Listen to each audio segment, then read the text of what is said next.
I'm John Hanna for CityTV.net in New York, and we have Dr. Myles Druckman. He's on the road between LA and San Diego right now. He is a leading disease outbreak and pandemic expert, also serves as a vice president for medical services for International SOS, a provider of medical assistance and international healthcare.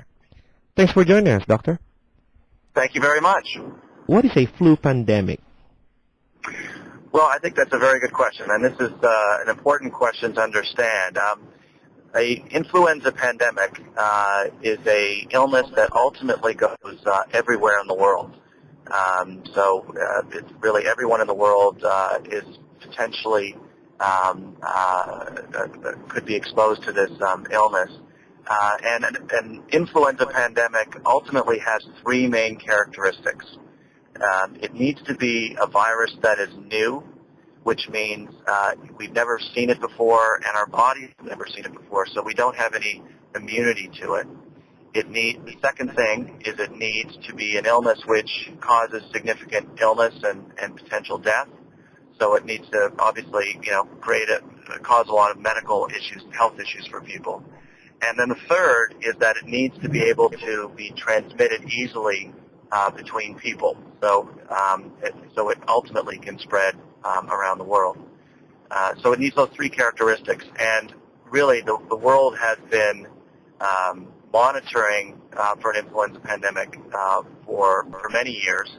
And, the concern is that this recent swine flu that's evolved, the concern is whether this, has the capabilities potentially to become an influenza pandemic.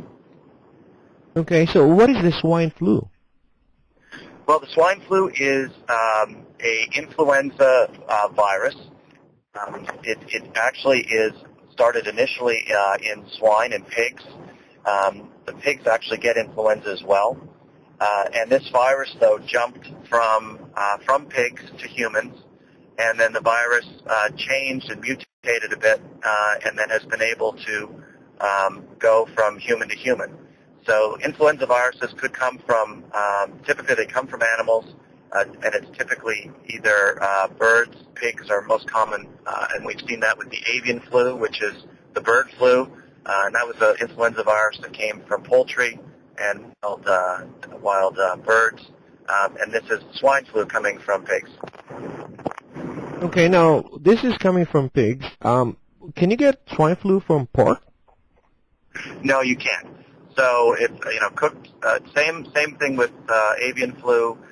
Cooked meat is you can't pick up the virus from cooked pork or cooked ham. It needs to come from an infected typically live animal. Who possesses more risk of contracting the swine flu? Which age group? Well, this is another important potential differentiator between an influenza pandemic and seasonal flu.